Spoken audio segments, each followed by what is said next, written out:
আজকে আমি আপনাদের সাথে শেয়ার করব পুঁইশাক পাতার পাকোড়া রেসিপি। পুঁইশাক পাতা দিয়েও যে এত মজাদার পাকোড়া তৈরি করা যায় সেটা আপনারা যদি এই রেসিপিটা একবার বাসায় ট্রাই না করেন তাহলে বুঝতেই পারবেন না। খুবই সহজ রেসিপিতে আমি আজকে আপনাদের সাথে রেসিপিটা শেয়ার করব। তবে দেখতে খেতে কোনো অংশেই কম হবে না এই পুঁইশাক পাতার পাকোড়া। পাকোড়া তৈরির জন্য আমি এখানে পরিমাণ মতো পুঁইশাক পাতা নিয়ে নিলাম। পাতাগুলোকে আমি খুব ভালোভাবে ধুয়ে পরিষ্কার করে নিয়েছি। পাতাগুলোকে খুব ভালোভাবে ধুয়ে নেবেন, কেননা পুঁইশাক পাতার মাঝে অনেকটা পরিমাণ বালি থাকে। সাথে আমি নিয়েছি 2টা আলু। পাতাগুলোকে কুচি কুচি করে আমি কেটে নিলাম। পাতার যে বটার অংশটা থাকে সেই অংশটাকে আমি ফেলে দিলাম। তবে আপনারা চাইলে একটু কুচি করে দিয়ে এই অংশটাকেও পাকোড়ায় ব্যবহার করতে পারেন।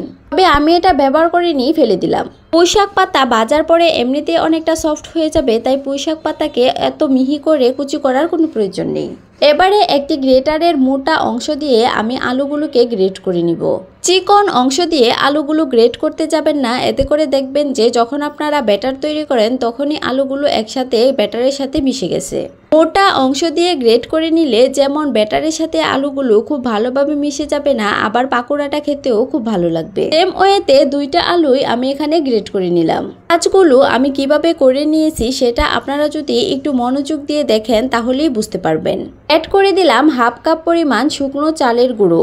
তবে আপনারা এখানে ভিজা চাউলের গুঁড়োটাও ব্যবহার করতে পারেন। সাথে দিয়ে দিলাম 1.5 টেবিল চামচ পরিমাণ মতো আটা। চালের জন্য অ্যাড করে দিলাম 1/2 চামচ পরিমাণ লাল মরিচের গুঁড়ো। দিয়ে দিলাম 1/2 চামচ পরিমাণ হলুদ গুঁড়ো, এতে করে খুব সুন্দর একটা কালার চলে আসবে। আরও অ্যাড করে দিলাম 1/2 চামচ পরিমাণ ধনিয়া গুঁড়ো। যেহেতু আমরা পুঁইশাক পাতার পাকোড়া তৈরি করছি তাই এখানে গুঁড়ো মশলাগুলো অবশ্যই ব্যবহার করবেন, এতে করে পাকোড়ার টেস্টটা খুব ভালো আসবে।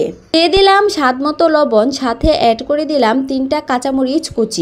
কাঁচামরিচগুলোকে আমি খুব মিহিভাবে কুচি করে নিয়েছি। দিয়ে দিলাম 1/2 কাপ পরিমাণ পেঁয়াজ কুচি। সব শেষে এখানে আমি অ্যাড করে দিলাম একটা ম্যাজিক মশলা।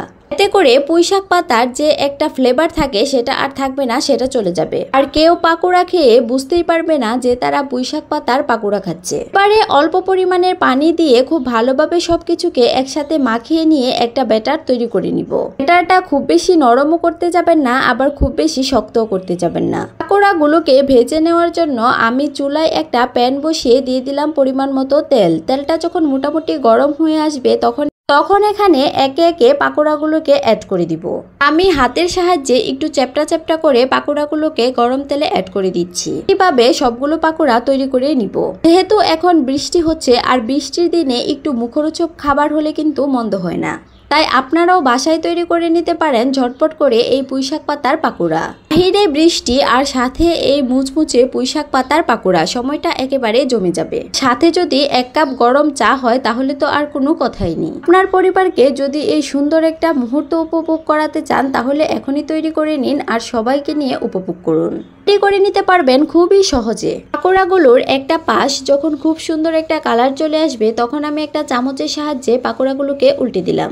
উল্টে দিয়ে অপর পাশটাও বেজে নিব খুব সুন্দর একটা কালার আসা পর্যন্ত। যেহেতু আমরা এখানে কাঁচা আলুটা ব্যবহার করেছি, চুলার আঁচটা খুব বেশি বাড়াতে যাবেন না, এতে করে দেখবেন যে পাকোড়াগুলো খুব সুন্দর কালার চলে এসেছে কিন্তু আলুগুলো পারফেক্টলি কুক হয়নি। হালকা আঁচে বেজে নেবেন, এতে করে আলুগুলো পারফেক্টলি কুক হয়ে যাবে আর পাকোড়াগুলো দেখতেও সুন্দর হবে, খেতেও ভালো লাগবে। পাকোড়া তৈরি করার সময় আমি শুকনো চাউলের গুঁড়ো ব্যবহার করেছি, এতে করে কিন্তু পাকোড়াটা দীর্ঘ সময় মুচমুচে থাকবে। তৈরি হয়ে গেল আমাদের পুঁইশাক পাতার মুচমুচে পাকোড়া।